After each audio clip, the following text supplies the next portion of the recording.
What is up, ladies and gentlemen, boys and girls, and welcome back to another video of Axe Entertainment. I am your host, Zach Axe. Now today we have a video that I did last year, and since then I have not uploaded a lot of videos. I'm not going to lie to you guys. I have been struggling to maintain my full-time job while also trying to get these videos out for you. And I'm trying to get more of the trivias out.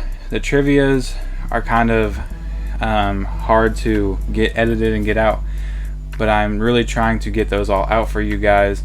So I'm going to be working on a couple more of those to get them out in the near future. I want to get back to uploading weekly, and I just started a new series. I'm going to have that one uploaded already, so if you want to go check out the new series, it is WWE Weekly Awards. Go check that out. That already came out. Today we have a video that I did last year for Wrestlemania 40 where I ranked every Wrestlemania 40 match from worst to best. I'm going to do it again. I know there's a ton of videos like this out there already, but I have a different opinion than a lot of them, and maybe you guys will enjoy to see me talk about it. Let's just get right into it. Let's start with number 14 and what is the worst WrestleMania match. Some people are going to be happy, some people are going to be mad, but it is John Cena versus Cody Rhodes in the main event of night 2. How the hell did you mess it up that bad? Where the hell was The Rock? There's so many questions that I have that WWE is not answering at all. Literally, the Raw after WrestleMania, Cena comes out and just brags. He doesn't say anything about Travis Scott. He didn't say anything about The Rock. We didn't want to see Travis Scott there in the first place, but we kind of had to have Travis Scott there in the first place because that's what WWE wanted. And the fact that some 100-pound rapper is the reason that John Cena is the world champ, the 17th-time world champ, pisses me off and pisses a lot of wrestling fans off, and it is so stupid. And what's even worse than that, and a lot of people are saying, oh, this match was good and Travis Scott came out. No, it wasn't. That match was boring as hell, and I know you can never expect something from a part-time John Cena and a full-time Cody Rhodes, who's not the best in-ring, but is definitely one of the best in-ring. Cody Rhodes cannot carry John Cena to a match, especially when John Cena is the one getting all of the offense for 90% of the match. And I get it, this is supposed to be John Cena trying to ruin professional wrestling, but if you really want to do all that, bro, it's the main event of WrestleMania. I don't care what you're trying to ruin. You're not ruining WrestleMania. You're ruining your matches and your legacy and your title reigns. You're ruining everything. And you can tell that's not really what John Cena wants. He's not actually there to do all that. So the fact that he's ruining everything so easily is pretty hilarious. But yeah, that is definitely the worst match of WrestleMania by far. Thanks to Travis Scott, thanks to The Rock, and thanks to just the overall terrible in-ring work. Next up at number 13, we have Lyra Valkyria and Becky Lynch versus Liv Morgan and Raquel Rodriguez for the Women's Tag Team Championships. Now, this match wasn't exactly the worst match of the night. It's just they gave the titles to Becky and Lyra simply for the fact of a pop. They gave Becky Bayley's spot for simply a pop. How messed up is it they take out Bayley? Because Bayley is still easily one of the best women's wrestlers on the roster, and for them to just kind of step over her to get to Becky Lynch and give her and Becky the WrestleMania moment just to have... Honestly, none of this needed to happen. All that needed to happen was you to have Lyra and Bayley lose at WrestleMania, then have Becky Lynch come out to celebrate with Lyra the next day, or, you know, not celebrate, I guess, if they lost, but just come out with Lyra, maybe have the same dynamic happen, but instead have Bayley kind of leave and Becky come out and just attack Lyra. I think they honestly just didn't want Bayley in the match, in the conversation at all, so that's why they completely took her out of the match. But just to do that to Bayley and then to go out and have a decent match. Raquel's never going to be the best worker. Becky just came back, had a lot of ring rust, even though the commentator said she has no signs of ring rust. Yes, she did. Lyra and Liv trying to carry 4 different women on their back is kind of, you know, a hard task, but I think they didn't do terrible. It's definitely miles above number 14 on this list, which is funny because that's exactly what happened last year. Was all the matches were pretty good and then the last match just sucked. But I feel like just it was the wrong call, and then they had a better match the next night on Raw. I know I'm using hindsight's 2020, but they had a better match over there on Raw the next night to just show you that they really did not need to have the spot at WrestleMania like that. Next up, slightly above the women's tag team titles, we have the men's tag team titles. Oh god, this match should have never been a WrestleMania in the first place. We should have had the SmackDown tag team titles, but that point has been hammered into the dirt. So I'm just going to say that this match is not as bad as everyone thought it was going to be. Yes, it was a standard Raw title defense, but it wasn't as bad as everyone's claiming it was. It was definitely bad, and it should have never been on WrestleMania.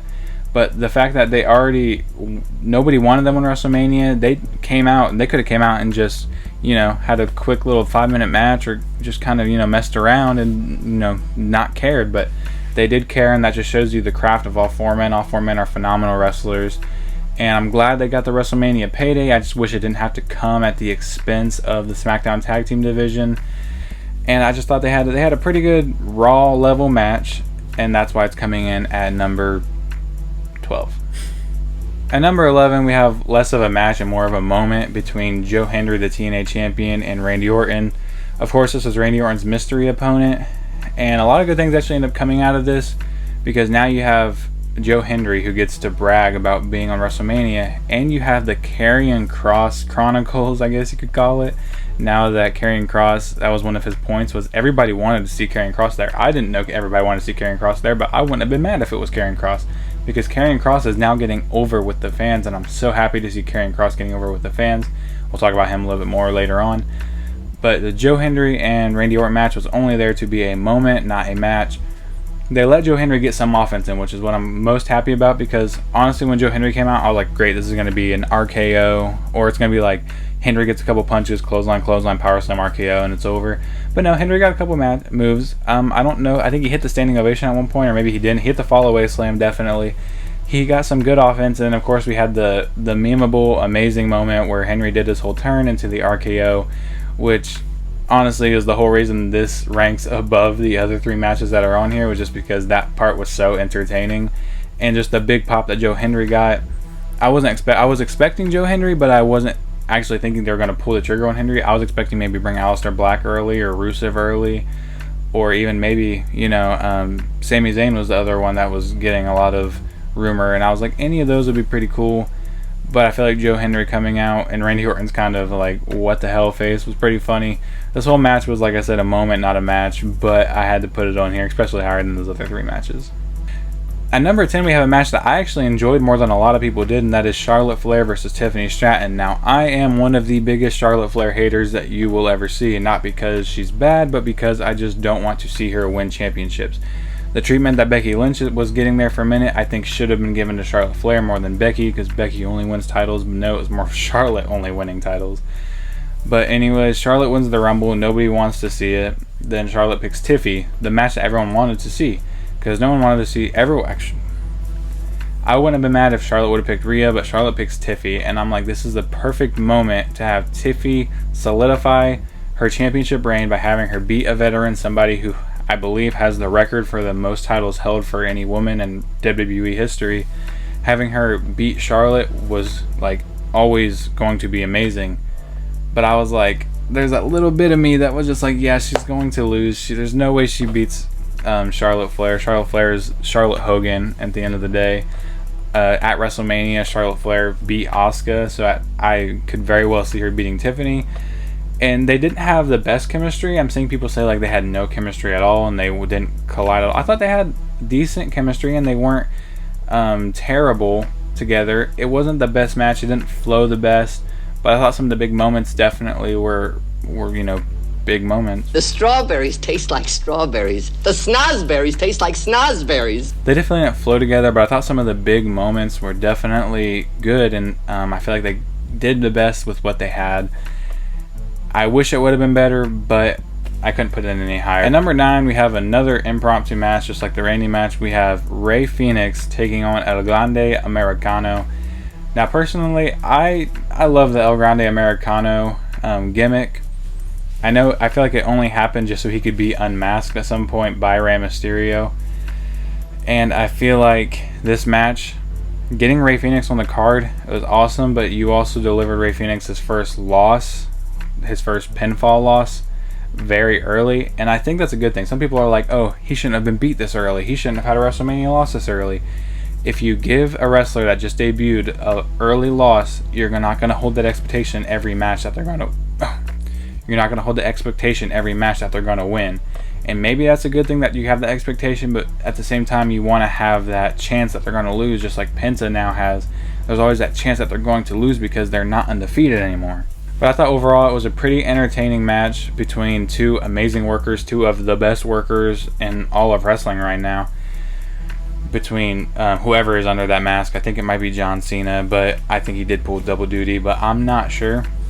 Against Rey Fenix, and that diving headbutt, whole gimmick diving headbutt. I love that he's not using the German suplex as a finisher now that he has the mask on, and he's using the diving headbutt with a little metal plate.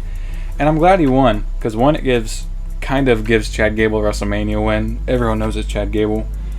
And two, because he won, he doesn't get unmasked, and I feel like this is a storyline that they were trying to abruptly finish. Like, I feel like if Rey Mysterio was in the spot, they were going to try to abruptly finish the storyline right away, and now I feel like it gets to continue, maybe even on to SummerSlam, and where we can see him have matches with the likes of maybe Penta, or the likes of Dragon Lee, or the likes of Axiom, all these like luchador masked figures, before he eventually has to fight the big bad finally, Rey Mysterio, which at that point I feel like we will be more hyped than we were for this match, because everyone was only hyped up for this match in the first place because they thought El Grande was going to get unmasked.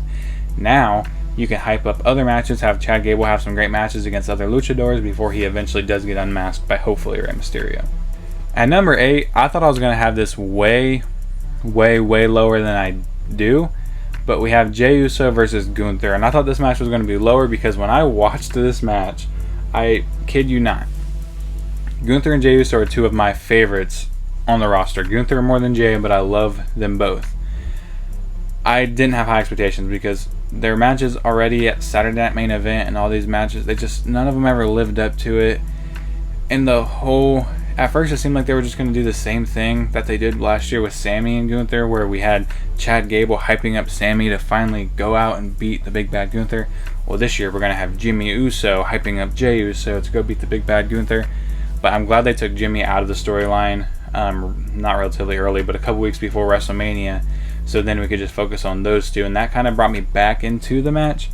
And then the match, watching it the first time, I really did not like it.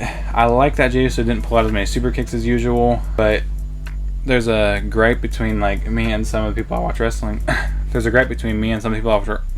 Oh my god!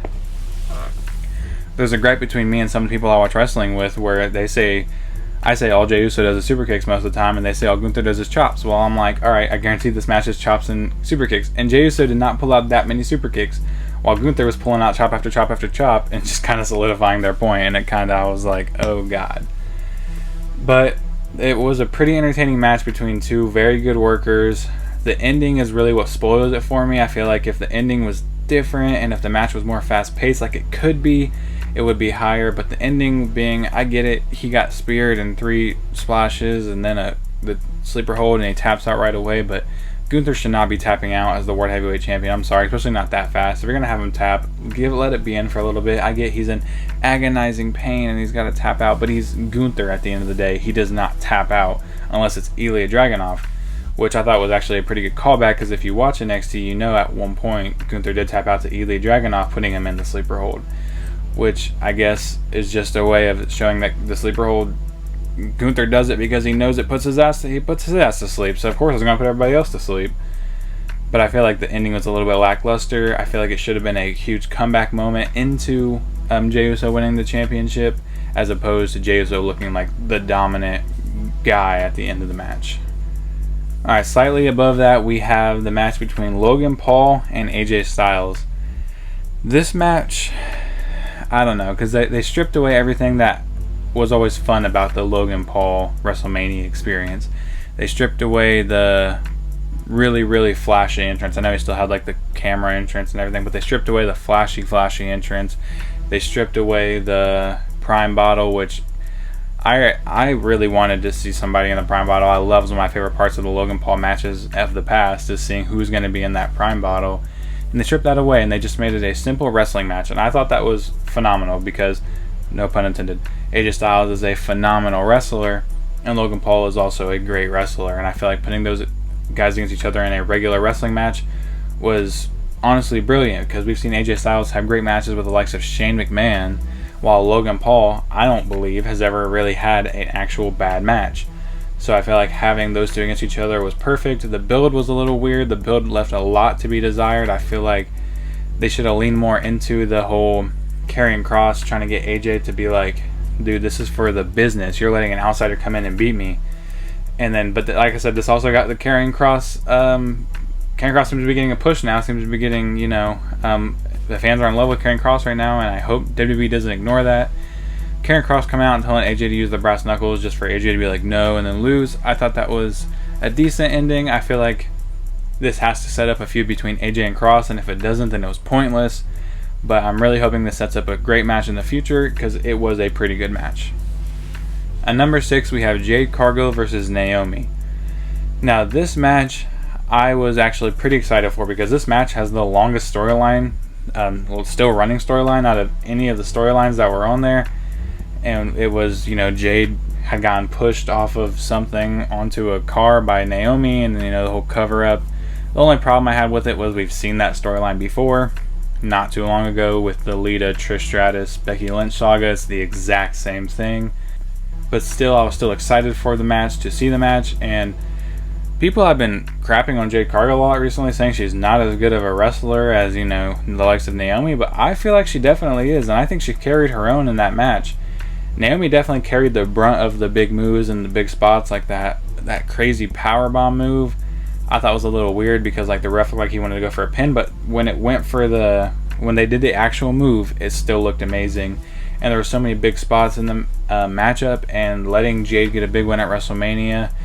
I think she won last year, right? So Jade Cargill is undefeated at WrestleMania, and I feel like giving her the win would definitely lead into bigger and better things. We've already seen SmackDown. If you're watching this, you've probably already seen SmackDown where she challenged Tiffany Stratton. I feel like that could definitely be a good storyline going forward. Maybe not both as faces because they're both faces right now. Maybe turn one of them heel, or maybe just have Tiffany lean into her heel persona that she does so well. But anyways, back to the WrestleMania match. That match was great, and that's why I had to put it at number 6. Getting into the top 5 now, we have at number 5 the Fatal 4-Way for the Intercontinental Championship between Penta, the champion Braun Breaker, Finn Balor, and Dominic Mysterio. This match had me scared because I do not like Dominic Mysterio. I think he's a decent wrestler, but he's not as good as everybody that's glazing him. Santi is glazing him hard. Santi is one of my favorite YouTubers, and he is glazing him hard. Everybody I watch is glazing him hard. And I do not think he's that good of a wrestler. First of all, he doesn't even have his own moveset, but okay, that's enough. The match itself, though, was great. I thought they had having the Judgment Day storyline kind of weaved into this was awesome, because we had Dominic Mysterio turn on Finn Balor at the end of near the end of the match, and just kind of hit him with a 619. Finn stopping it and instantly stomping on Dominic, and then just at that point going all in at each other. The whole match was awesome. I thought that this match having the same exact ending as the women's triple threat, though, where one guy gets put on the top and then he's hurt and he's just sitting there. The person with the top row finisher gets put on the top and he's just sitting there, and then somebody else hits their finisher and then immediately gets hit by the person that got put on the top rope. It had the same exact ending as the triple threat, and I think that hurt it a little bit, but overall it was still a phenomenal match between three of the best workers in wrestling, and then a guy that's definitely improving. I'll say that, improving before our very eyes. I feel like I was going to be happy if Penta won. I was going to be stoked if Finn won, and I was going to be okay if Braun Breaker retained. The one guy I didn't want to win ends up winning, and that hurt the match for me personally, but I cannot discredit it any because it still was a phenomenal match. At number 4, we have the U.S. Championship match between the champion LA Knight and the challenger Jacob Fatu. Now, I was very excited for this match because I am still on the LA Knight bandwagon. I know a lot of people kind of jumped off the LA Knight bandwagon after he went for the U.S. title and stopped being this big megastar and whatever.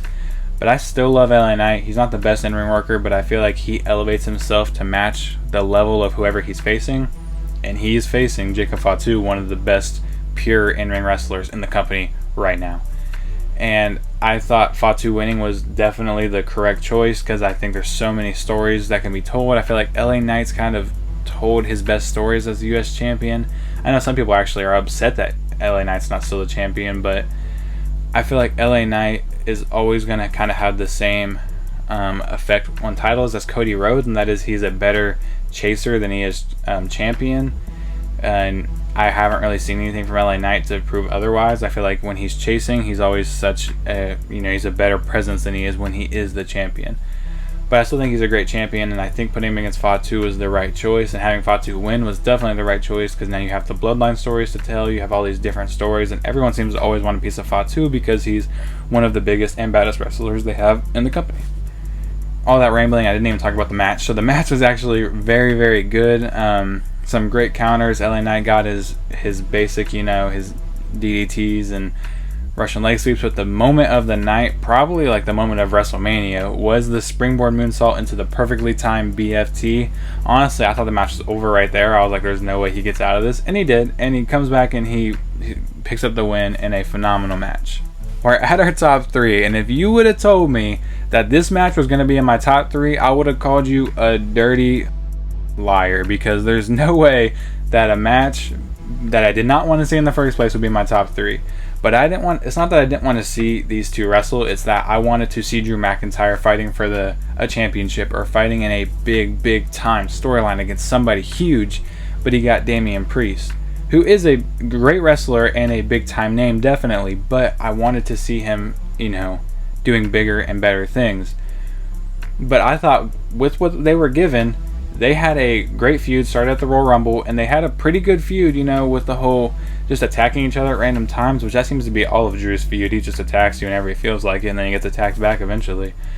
But they attack each other at random times, and then going into this match was absolutely insane. And I'm glad they made it a street fight, because if it wasn't a street fight, I bet you this would have been in my probably bottom 4. But because it was a street fight, it got elevated so high, especially with the DDT, Future Shock DDT onto the stairs and the Claymore into the chair. And there's just so many huge moves that happened in this match.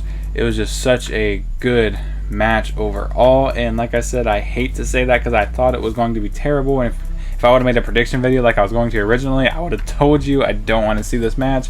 And at first I was kind of on my phone when the match started, and then they instantly hooked me back in. So it instantly hooked me back in, and that's why this match had to be number 3. If a match can hook you in that you never wanted to see in the first place, it's definitely a good match. Now we're into our top 2. At number 2, this was such a hard pick between 1 and 2, but at number 2, I have the triple threat between Bianca Belair, Rhea Ripley, and Io Sky for the Women's World Championship. Now this is another match that I was so torn on because weeks leading up to it, all of their matches that they had like interweaved with each other, like whether it was Rhea versus Io or Bianca as a guest referee or whatever, they were not very good, honestly. And Rhea's my favorite women's talent in the world. Bianca's one of my favorites, and Io's one of my favorites. So this match always should have been good, but they took so long in the storyline to get Rhea into the match. They were constantly acting like Rhea was already in the match, but then she wasn't until they finally added her like a week before WrestleMania. So I thought the build was a little lackluster and left a lot to be desired. But we finally got to the triple threat, and I don't know why I doubted this match at all, because like I said, it's 3 of the best women's wrestlers, if not the best women's wrestlers in the company, fighting each other in a triple threat where it felt like a triple threat, because a lot of the times a triple threat or a fatal 4-way or whatever multi-people match will end up being a glorified one-on-one match where you have like Io and Bianca fighting while Rhea's on the outside, and then Rhea and Bianca start fighting while Io's on the outside, and just keeps going until eventually the final moments is the 3. But they weaved in so many good moments between all 3 of them together, and I feel like that definitely made the championship match feel so much more special, because it's not 2 women and 1 out, 2 women, 1 out. It's all women fighting for it at all times. I already brought up it did have the same finish as the IC title match, but I thought that was that's whatever, because that one was definitely a little bit of a better ending as opposed to the IC title match with the moonsault after the, was it a Riptide? I just watched it. I can't remember if it was a Riptide or KOD. I don't know. But she hit a moonsault after the other finisher to capture the title. Io, out of all of them, was not who I thought was going to win. I thought Bianca was going to win because she had so many ready-made feuds with Naomi, with Jade, with all these different people that she could have immediately gone into. Or giving it back to Rhea at this point would have just felt weird, even though I love Rhea and I would have loved to see her win. I feel like keeping it on Io while letting Bianca go handle her storylines, and then bringing back Io and Rhea for another time. Then go watch my other video if you want to see where this women's division is going. I feel like keeping the title on Io. Keeping the title on Io was probably the right call, so Bianca can go back to do her other storylines with no stakes right now, while Io can continue to dominate on Raw. And at number 1, we have quite literally a match that is probably, in terms of wrestling, in the top 10 WrestleMania main events of all time. We have the most prolific main eventer in Roman Reigns. We have the first time main eventer in CM Punk, and we have Seth Rollins, who's main evented too, in his own right. So I kind of did, but didn't like the idea that not CM Punk, that Paul Heyman was the focus of the storyline. I didn't like that he was kind of like, yes, it's the be all and end all of the storyline is Paul Heyman. It's not that we hate each other. It's not that, like, Rollins was trying to seem like he was trying to make it about Punk, while Punk was trying to make it about Reigns, and Reigns was trying to make it about Punk. Rollins kind of always felt like the odd man out. It felt like Reigns and Punk was the Mania match, and Rollins was just there. They were fighting over Paul Heyman. They were fighting over this and that. So the fact that the match ended how it did, I thought made so much sense, because, like I said, Rollins was always the odd man out of the storyline. He was never the man, besides once, I think he never was the man that stood tall at the end of any Raw or SmackDown segment that they did together. And he was always the one that was kind of there. And now he's the one that is there, because he is the guy that won the WrestleMania main event, the triple threat between three of the biggest stars in WWE. And he wins, and he takes Paul Heyman, and that can lead to so many big things. We already saw on Raw Braun Breaker debut in the group, so that's another up for that group. But the Paul Heyman double turn was kind of predictable. I predicted it while watching it. I predicted weeks ago that was what's going to end up happening, was a double turn on Punk and Roman. And I feel like this can lead into so many big things. I think Rollins definitely does not need a mouthpiece. I feel like Roman's the only one out of those three that really still kind of needs a mouthpiece. He's definitely gotten better on the mic, but Punk and Rollins by no means need a mouthpiece. But I don't think Paul Heyman's there to be a mouthpiece anymore. I think he's there to genuinely be the manager of the group that Rollins will be forming. And that match, in-ring perspective, was so good. Just like I said with the other triple threat, they were always all fighting at once. The dive into the crowd and the stomp out of the, a sharpshooter that he was into the stomp. And there was just so many big moments that incorporated all three men very good. I thought the ending was a little bit slow, but from a double turn story perspective, of course it was going to be slow. But I think at the end of the day, it adds to the already phenomenal in-ring match that we were having, and that's why Rollins, Reigns, and Punk, without a doubt, is number 1 from WrestleMania 41. Alright, I hope you did enjoy. If there's any matches that you would switch, or if there's any matches that you thought are way too low or way too high, let me know in the comments. At the end of the day, it's my opinion on what I like in my wrestling and what I want to see. If you have any ideas for future videos, let me know. Here's a little ramble real quick. I'm planning on getting some more of the trivias or the quizzes out. I have a lot of those on backstock. I've been trying to kind of keep them there until I can record more with my best friends, but it's kind of hard to get 3 grown men with jobs all together to do a video. But hopefully we can get some more out for you. I do have a new weekly series starting called WWE's Weekly Awards. That's what I'm calling it right now, at least. Go check that out. The first episode should be live right now. If you did enjoy what you see, leave a like, leave a comment. It really helps me out. And subscribe to the channel for future videos. And I hope you did enjoy. I'll see you guys in the next one. Peace. This happened if I had real tough love, I'm bad at this, and I'm bad for this. Narcissistic tendencies, I don't care about no one else. Narcissistic tendencies, I'm low, so set me on the shelf. Few people ever have my back, yeah, there ain't no doubt about that. It's such a mess in here, but I gotta get these videos out for the people. for the people.